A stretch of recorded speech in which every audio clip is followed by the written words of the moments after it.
So we typically start off these conversations with your journey and particularly catalytic moments, which I know we spoke of a couple when we connected. You were in New York and you were juggling so many things as one does as a New Yorker, as an entrepreneur.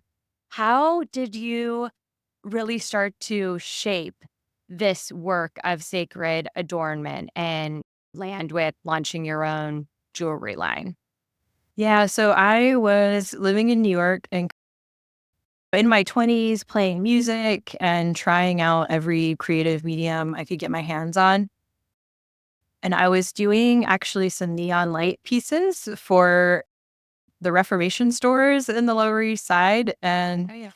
my friend who is the owner there, I feel like you make jewelry. Do you make jewelry? And at that age, you don't say no to any creative work. So I was just like, sure, yeah, I could do that. I think you could make you some jewelry for the store.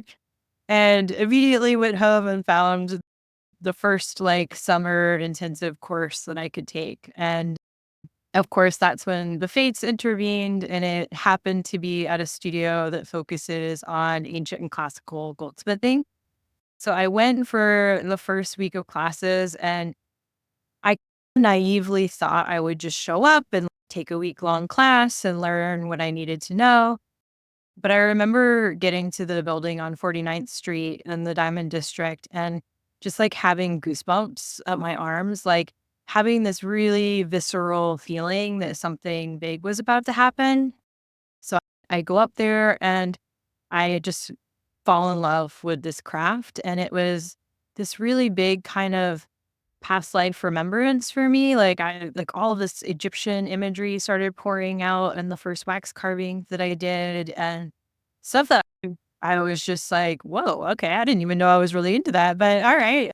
It was like this really cool moment where I had found my medium.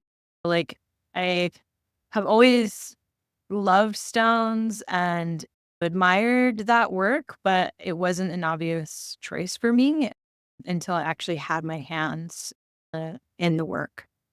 And so I did a 2-year apprenticeship training in ancient classical techniques and then taught there for another 6 years before I moved back to California.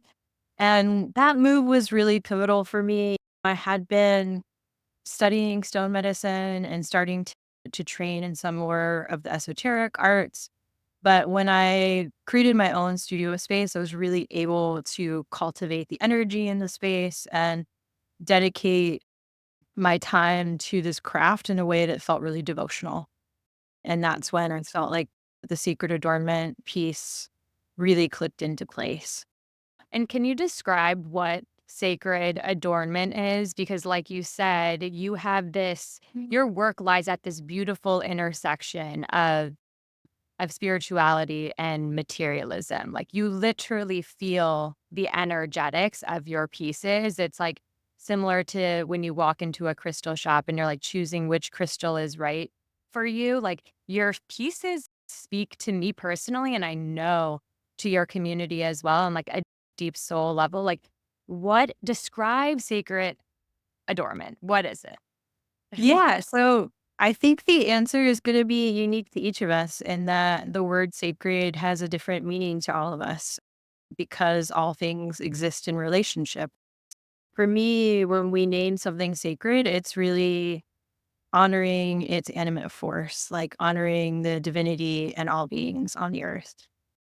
And so when we adorn ourselves, it's this really like ancient instinct, like our first ancestors adorned themselves in seashells. And so this act of adorning ourselves helps us to really place ourselves in the beauty that we see in nature.